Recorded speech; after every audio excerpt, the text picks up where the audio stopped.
नमस्कार बच्चों, मैं आपकी हिंदी की अध्यापिका। आज आपको जो हमने एक पाठ कल शुरू किया था जिसका नाम था श्रम विभाजन और जाति प्रथा, उसके दो भाग थे। एक था श्रम विभाजन और जाति प्रथा और दूसरी जो भाग था उसका था मेरी कल्पना का आदर्श समाज। ये जो पाठ है श्रम विभाजन और जाति प्रथा या फिर मेरी कल्पना का आदर्श समाज जो हम कहते हैं, इसका सेकंड पार्ट है। इसके जो लेखक हैं वो हैं श्री बाबा साहेब भीमराव अंबेडकर जी। तो थोड़ा सा जीवन परिचय उनका आपसे करा दूँ तो, और थोड़ा सा जो है हम इसकी जो पहला पार्ट हमने किया था श्रम विभाजन और जाति प्रथा, उसका थोड़ा सा पिछला हिस्सा भी हम एक बार रिवाइज करेंगे कि हमने कल क्या पढ़ा था। तो शुरुआत करते हैं इसकी कि लेखक परिचय कि जो भीमराव अंबेडकर है, इनका जीवन जो है, उनका परिचय जो है मानव मुक्ति के पुरोधा कहा गया है, यानी कि मानव मुक्ति का कर्ता धर्ता इनको बोला गया है। और इनका जन्म 14 अप्रैल 1891 ईस्वी में मध्य प्रदेश के महू नामक स्थान पर हुआ था। इनके पिताजी का नाम था श्री राम जी तथा माता का नाम था भीमाबाई। और 1907 ईस्वी में इन्होंने हाई स्कूल की परीक्षा पास की और उसके बाद इनका विवाह जो है रमाबाई के साथ हो गया। प्राथमिक शिक्षा के बाद बड़ौदा नरेश के प्रोत्साहन पर उच्चतर शिक्षा के लिए वे न्यूयॉर्क गए और फिर वहाँ से लंदन गए। इन्होंने कोलंबिया विश्वविद्यालय से पीएचडी की उपाधि प्राप्त की। 1923 ईस्वी में इन्होंने मुंबई के उच्च न्यायालय में वकालत शुरू की। 1924 में इन्होंने बहिष्कृत हितकारिणी सभा की स्थापना की और ये संविधान के प्रारूप समिति के सदस्य रहे। दिसंबर 1956 ईस्वी में इनका दिल्ली में देहांत हो गया। इनकी जो प्रमुख रचनाएं थी वो थी बाबा साहब अंबेडकर संपूर्ण वांग में, और उन्होंने कुछ पुस्तकें लिखी हैं, कुछ भाषण दिए हैं जिनका जो है जिनको लिपिबद्ध किया गया है।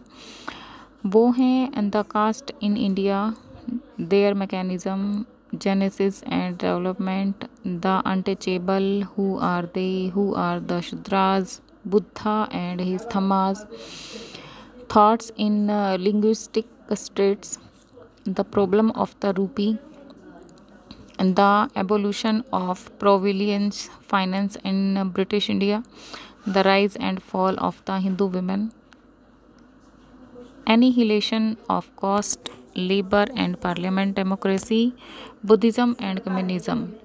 ठीक है, इन्होंने एक पत्रिका का संपादक किया जिसका नाम है मूक नायक, बहिष्कृत भारत और जनता। इनकी जो साहित्यिक विशेषताएं हैं वो इस प्रकार से रहेंगी कि बाबा साहब आधुनिक हिंदी चिंतकों में से एक हैं। इन्होंने संस्कृत के धार्मिक, पौराणिक और वैदिक साहित्य का अध्ययन किया है और ऐतिहासिक सामाजिक क्षेत्र में इनके मौलिक स्थापनाएं प्रस्तुत की हैं। ये इतिहास मीमांसक, विधिवेता, अर्थशास्त्री, समाजशास्त्री, शिक्षाविद, धर्म दर्शन के विख्याता बनकर उभरे हैं। स्वदेश में कुछ समय इन्होंने वकालत भी की। इन्होंने अछूतों, स्त्रियों, मजदूरों को मानवीय अधिकार और सम्मान दिलाने का जो है उन्होंने अथक प्रयास किया है।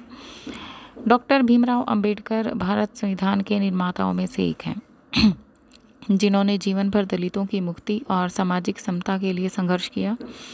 उनका पूरा लेखन इसी संघर्ष व सरोकार से जुड़ा हुआ है। स्वयं डॉक्टर अंबेडकर को बचपन से ही जाति आधारित उत्पीड़न, शोषण व अपमान से गुजरना पड़ा। व्यापक अध्ययन और चिंतन मनन के बल पर इन्होंने हिंदुस्तान के स्वाधीनता संग्राम में एक नई अंतर्वस्तु प्रस्तुत करने का काम किया है। इनका मानना था कि दास्तां का सबसे व्यापक व गहन रूप सामाजिक दास्तां है और उनके उन्मूलन के बिना कोई भी स्वतंत्रता कुछ लोगों का विशेषाधिकार रहेगी और अधूरी रहेगी। जो हमने कल पाठ पढ़ा था श्रम विभाजन और जाति प्रथा, थोड़ा सा उसका सारांश जो है हम डिस्कस करते हैं कि कल हमने क्या पढ़ा था। हमने पढ़ा था श्रम विभाजन और जाति प्रथा। यह जो पाठ है अंबेडकर के एक विख्यात भाषण एनिहिलेशन ऑफ कास्ट, जो कि 1936 में प्रकाशित हुआ था और उस पर आधारित था। इसका अनुवाद ललई सिंह यादव ने जाति भेद का उच्छेद संघर्ष शीर्षक के नाम से किया था और यह भाषण जाति पाति तोड़क मंडल लाहौर के वार्षिक सम्मेलन में के उपलक्ष्य में तैयार किया गया था। उस समय उसको वहाँ पर बोला जाना था, लेकिन इसकी क्रांतिकारी दृष्टि होने के कारण जो आयोजक थे उनकी जो पूर्ण सहमति ये थी कि वे इस भाषण को वहाँ पर बोलने से मना करने वाले थे, लेकिन इसके लिए उन्होंने अपने पूरे ही जो है सम्मेलन को ही स्थगित कर दिया था। और इसका सारांश ये कहता है सारांश में लेखक ये कहते हैं कि आज के युग में भी जातिवादी के पोषकों की कमी नहीं है। समर्थक कहते हैं कि आधुनिक सभ्य समाज कार्यकुशल के लिए श्रम विभाजन को आवश्यक मानता है। इसमें आपत्ति है कि जाति प्रथा श्रम विभाजन के साथ साथ श्रमिक विभाजन का भी रूप लिए हुए है। श्रम विभाजन सभ्य समाज की आवश्यकता हो सकती है, परंतु यह श्रमिकों का विभिन्न वर्गों में अस्वाभाविक विभाजन नहीं करती है। भारत की जाति प्रथा श्रमिकों के अस्वाभाविक विभाजन के साथ विभाजित विभिन्न क्षेत्रों वर्गों को एक दूसरे से की अपेक्षा उन्हें ऊंच नीच भी करार देती है। ठीक है, और उसके साथ साथ वो ये भी कहते हैं कि जाति प्रथा को यदि श्रम विभाजन मान लिया जाए तो यह भी मानव की रुचि पर आधारित नहीं है। सक्षम समाज को चाहिए कि वह लोगों को अपनी रुचि का पेशा करने के लिए सक्षम बनाए। जाति प्रथा में यह दोष है कि इसमें मनुष्य का पेशा उसके प्रशिक्षण या उसकी निजी क्षमता के आधार पर ना करके उसके माता पिता के सामाजिक स्तर से किया जाना चाहिए। यह मनुष्य को जीवन भर के लिए एक पेशे में बांध देती है। ऐसी दशा में उद्योग धंधों की प्रक्रिया व तकनीक में परिवर्तन से भूखों मरने की नौबत आ जाती है। हिंदू धर्म में पेशा बदलने की अनुमति न होने के कारण कई बार बेरोजगारी की समस्या उभर कर सामने आती है। और उन्होंने ये भी बताया है कि जाति प्रथा का श्रम विभाजन मनुष्य की स्वेच्छा पर निर्भर नहीं करता, इसमें व्यक्तिगत रुचि व भावना का भी स्थान नहीं होता। पूर्व लेख ही इसका आधार है, यानी कि जो पहले ही डिसीजन हो चुका है कि जिस व्यक्ति के पेरेंट्स जिस जाति में काम करते, जिस काम को करते, बच्चों को भी वही अपनाना पड़ेगा। तो ये क्या है, पूर्व लेख है। और ऐसी स्थिति में लोग काम में अरुचि दिखाते हैं। अतः आर्थिक पहलू से भी जाति प्रथा हानिकारक है, क्योंकि यह मनुष्य की स्वाभाविक प्रेरणा, रुचि और आत्मशक्ति को दबाकर उन्हें स्वाभाविक नियमों से जोड़कर जकड़कर निष्क्रिय बना देती है।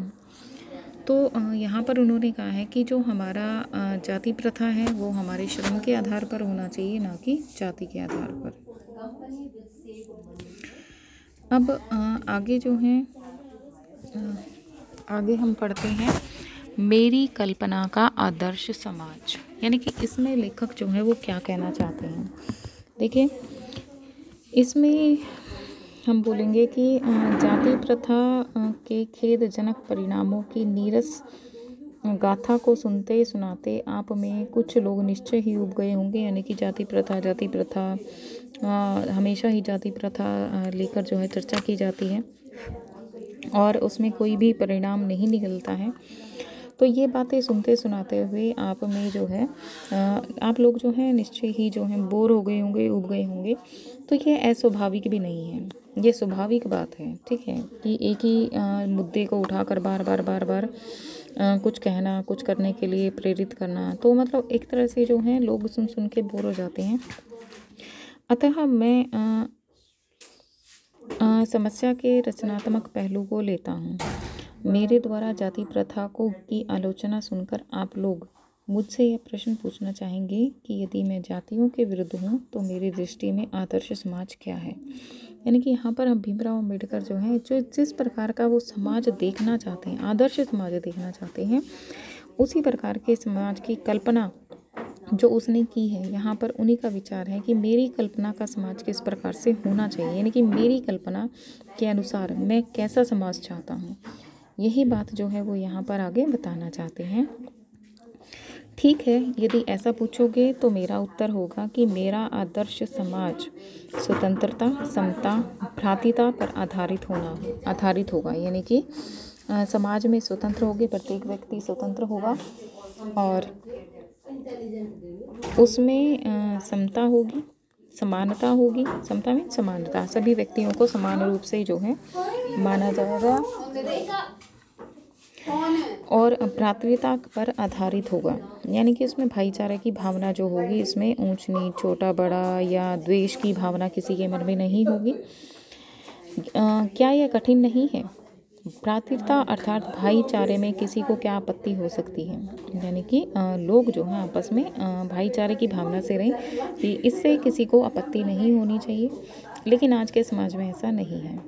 किसी भी आदर्श समाज में इसकी गतिशीलता होनी चाहिए, जिससे कोई भी वांछित परिवर्तन समाज के एक छोर से दूसरे छोर तक संचारित हो सके। यानी कि ऐसी मेरे आदर्श समाज में ऐसी भावना होनी चाहिए जो एक व्यक्ति के दिल से दूसरे व्यक्ति के दिल तक पहुँचे।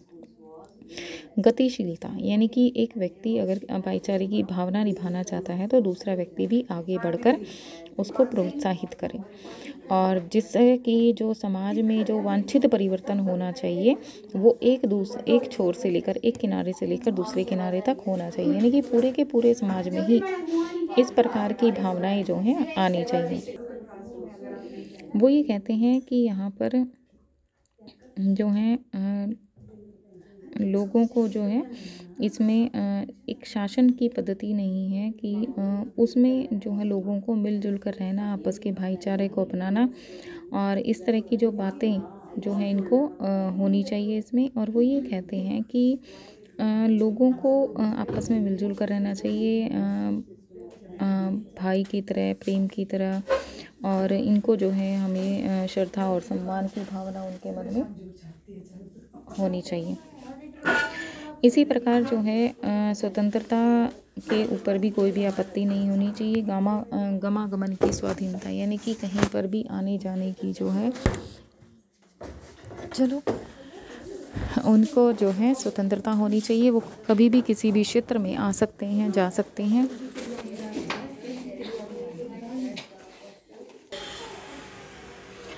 यहाँ पर भीमराव अंबेडकर जो हैं हमें बताना चाहते हैं कि लोग जो हैं या व्यक्ति जो है वो हर एक प्रकार से जो है वो स्वतंत्र है, और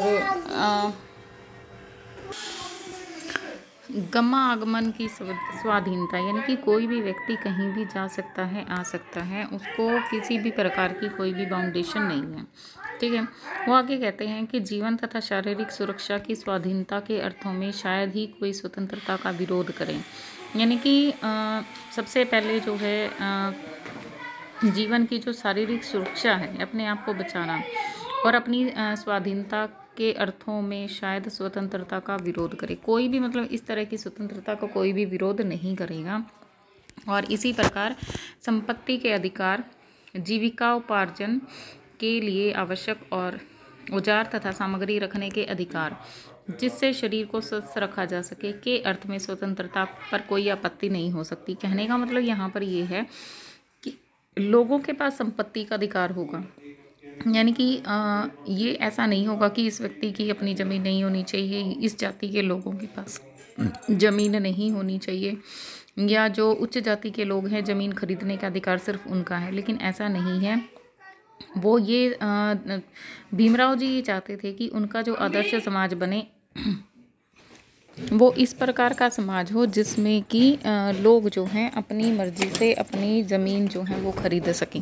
ठीक है। कहीं पर भी वो अपना घर, दुकान, मकान कुछ भी बना सकते हैं। संपत्ति का अधिकार उसको होगा। और दूसरे जीविका उपार्जन के लिए आवश्यक है, मतलब जो अपनी इनकम कमाने के लिए, धन दौलत कमाने के लिए, या फिर अपना जीवन चलाने के लिए जितने धन की उसको आवश्यकता है, उसके लिए जो भी आवश्यक औजार या जो सामग्री उसको चाहिए है, उसे उसको रखने का अधिकार जो है उसके पास होना चाहिए। और वो सामग्री वो अपने पास रख सकता है जिससे कि वो अपने शरीर को स्वस्थ रख सके। अगर शरीर स्वस्थ है तो वो अच्छे से काम करेगा, और अच्छे से काम करेगा तो देश भी तरक्की करेगा। ठीक है, तो इस प्रकार की जो स्वतंत्रता होती है, इसमें भी किसी भी व्यक्ति को कोई भी आपत्ति नहीं होनी चाहिए। तो फिर मनुष्य की शक्ति के सक्षम और प्रभावशाली प्रयोग की भी स्वतंत्रता क्यों न प्रदान की जाए। ठीक है, आगे देखिए, वो कहते हैं कि जाति प्रथा के पोषक जीवन, शारीरिक सुरक्षा तथा संपत्ति के अधिकार की स्वतंत्रता को तो स्वीकार कर लेंगे, परंतु मनुष्य के सक्षम और प्रभावशाली प्रयोग की स्वतंत्रता देने के लिए जल्दी तैयार नहीं होंगे। जाति प्रथा के पोषक जीवन, शारीरिक सुरक्षा तथा संपत्ति के अधिकार की स्वतंत्रता को तो स्वीकार कर लेंगे, परंतु मनुष्य के सक्षम और प्रभावशाली प्रयोग की स्वतंत्रता देने को जल्दी तैयार नहीं होंगे। यानी कि इस प्रकार के जो हैं, जो जाति प्रथा के जो पोषक हैं, यानी कि जाति प्रथा को बढ़ावा देने वाले, उनके जीवन और सुरक्षा देने और संपत्ति का अधिकार तो उनको मिल सकता है और स्वतंत्रता भी मिल सकती है, परंतु मनुष्य में अपने आप को सक्षम बनाने और प्रभावशाली बनाने की स्वतंत्रता उसमें उनको जल्दी से नहीं देंगे, क्योंकि इस प्रकार की स्वतंत्रता का अर्थ होगा कि अपना व्यवसाय चुनने की स्वतंत्रता किसी को नहीं है। अपने आप को सक्षम, मनुष्य के सक्षम और प्रभावशाली, यानी कि अपने बलबूते पर अपनी इच्छा के अनुसार अगर कोई व्यक्ति काम करता है तो उसमें वो मन लगाकर काम करेगा तो वो तरक्की भी करेगा, और तरक्की करेगा तो वो प्रभावशाली भी बनेगा, लोग उससे प्रभावित भी होंगे। तो इस प्रकार की जो तरक्की है, जो प्रभावशालीपन है, ठीक है, लोग जो प्रभावशाली होंगे उससे, तो इस प्रकार की स्वतंत्रता जो है उनको स्वीकार नहीं होगी, और वो इस प्रकार की स्वतंत्रता देने के लिए वो जल्दी से तैयार भी नहीं होंगे, क्योंकि इस प्रकार की स्वतंत्रता का अर्थ होगा अपना व्यवसाय चुनने की स्वतंत्रता, जो किसी को भी मंजूर नहीं होगी, और तो उसका अर्थ होगा उसे दास्ता से जकड़ कर रखना होगा। लेकिन वो इस प्रकार की स्वतंत्रता उसको नहीं देंगे, और वो सोचेंगे कि इनको हम अपना दास बनाकर रखें, क्योंकि दास्ता केवल कानूनी पराधीनता को ही नहीं कहा जा सकता। ठीक है, तो आगे वो कहते हैं कि दास्ता में वह स्थिति भी सम्मिलित है जिसे कुछ व्यक्तियों को दूसरे लोगों के द्वारा निर्धारित व्यवहार और कर्तव्यों का पालन करने के लिए विवश होना पड़ेगा। यानी कि दास्ता में वो उस स्थिति का भी यहाँ पर जिक्र किया है कि जो एक व्यक्ति दूसरे के अंडर काम करता है और उनके द्वारा निर्धारित जो उसके साथ व्यवहार किया जाता है और उनके द्वारा ही निर्धारित कर्तव्यों का वो पालन करेंगे कि हमने आप लोगों को ये जॉब दी है और ये काम दिया है, और इसके अंतर्गत जो जो आपका व्यवहार करना होगा वो निर्धारित ही होगा, और जो आपके कर्तव्य हैं वो भी निर्धारित होंगे, और उनका आपको और उनका पालन करने के लिए उनको विवश होना पड़ेगा। यह स्थिति कानूनी पराधीनता न होने पर भी पाई जा सकती है, यानी कि कानून के द्वारा ये सरकार द्वारा ये कानून नहीं बनाया जाएगा, लेकिन फिर भी उनको ऐसे कानूनों का पालन करना पड़ेगा।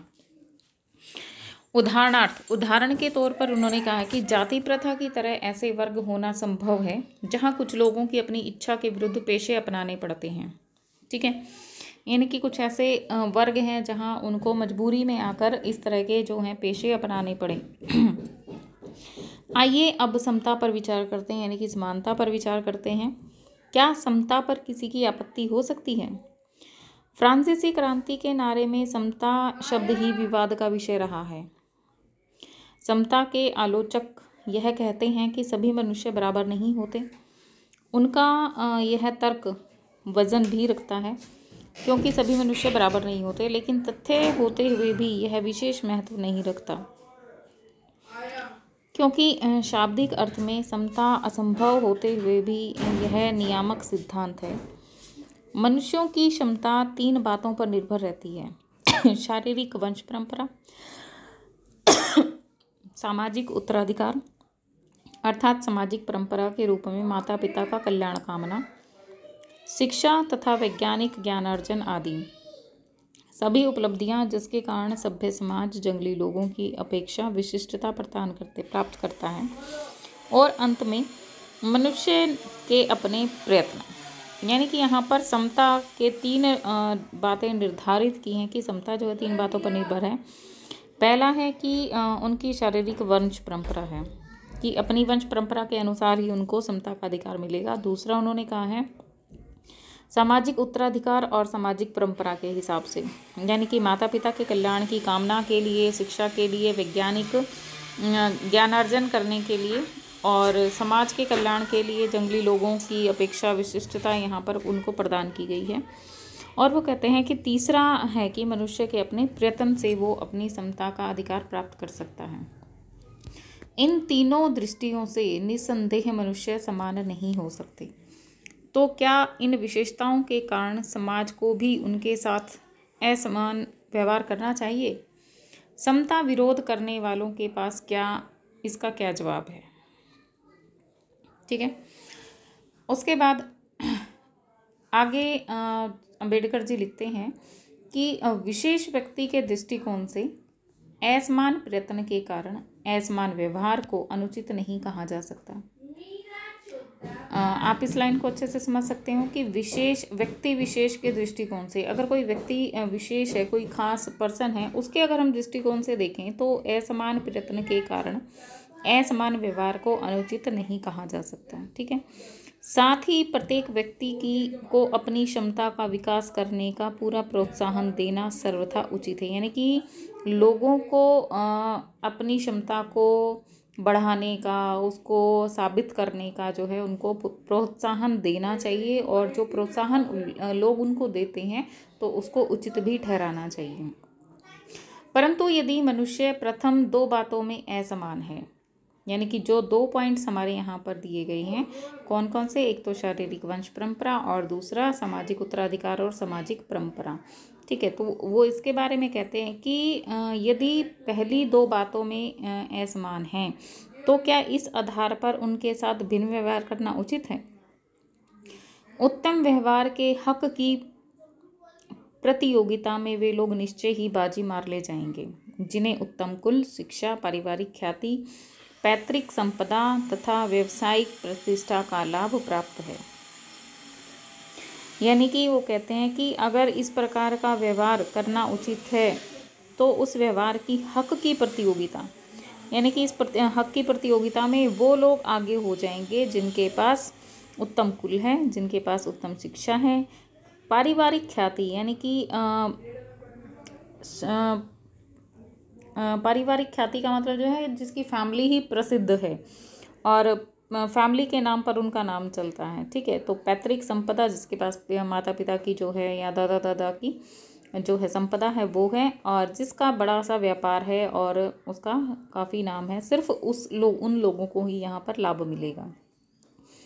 इस प्रकार पूर्ण सुविधा संपन्नों को ही उत्तम व्यवहार का हकदार माना जाना स्वभाव में निष्पक्ष निर्णय नहीं कहा जा सकता है। ठीक है। क्योंकि यह सुविधा संपन्नों के पक्ष में निर्णय देना होगा, यानी जो निम्न वर्ग के लोग हैं उनके पक्ष में कोई भी निर्णय नहीं होगा, सिर्फ जो संपन्न लोग हैं उनके पक्ष में ही निर्णय होगा।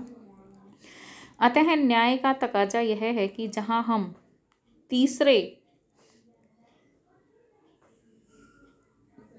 तीसरा जो पॉइंट है उस के साथ असमान व्यवहार नितांत अनुचित है।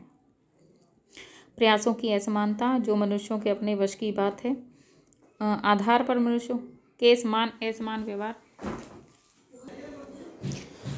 आगे लेकर कहते हैं कि दूसरे शब्दों में समाज की यदि अपने सदस्यों से अधिकतम उपयोगिता प्राप्त करनी है तो यह संभव है कि जब समाज के सदस्यों को आरंभ से ही समान अवसर और समान व्यवहार उपलब्ध कराए जाए।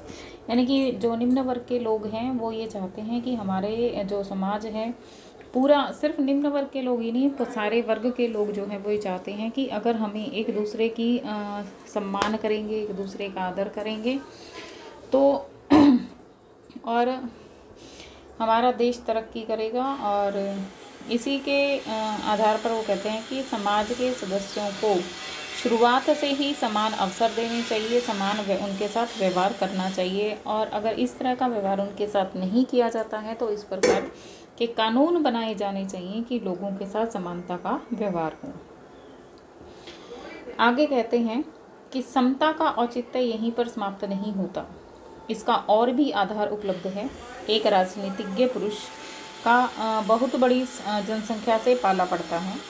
अपनी जनता के व्यवहार करते समय राजनीतिज्ञ के पास ना तो इतना बड़ा समय होता है और ना प्रत्येक के विषय में इतनी जानकारी ही होती है, जिससे वह सबकी अलग अलग आवश्यकताओं और क्षमताओं के आधार पर वांछित व्यवहार अलग अलग कर सकें।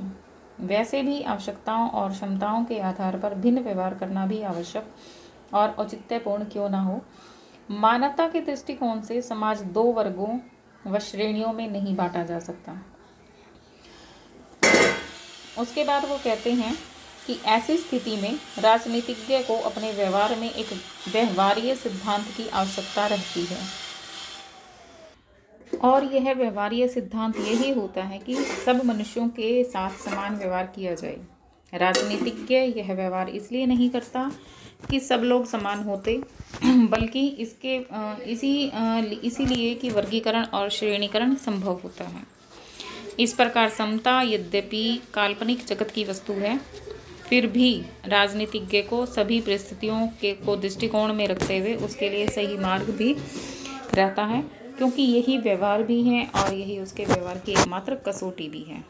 ठीक है बेटा, यहाँ पर जो है आपका ये चैप्टर जो है समाप्त हो जाता है। समता का अधिकार ना वो क्या था, मेरी कल्पना का आदर्श समाज, यानी कि जिस प्रकार के समाज की कल्पना अंबेडकर जी कहते हैं, उन्होंने यहाँ पर अपने कल्पना के समाज का यहाँ पर वर्णन किया है कि किस प्रकार का वो समाज वो चाहते थे। अब हमें सोचना है कि अंबेडकर जी के द्वारा सोचे गए जो ये विचार हैं वो किस प्रकार का समाज चाहते थे। क्या हम उनके बनाए हुए कानून पर, उनके बनाए हुए नियमों पर खरे उतरे हैं या नहीं उतरे हैं। ठीक है, तो अब हमें ये सोचना है, विचारना है, आप भी विचारिए। ठीक है, और अब इस चैप्टर को आप अच्छे से ध्यान से बिल्कुल अच्छे से पढ़ लीजिए और समझ लीजिए। कल इसके प्रश्न उत्तरों पर चर्चा करेंगे।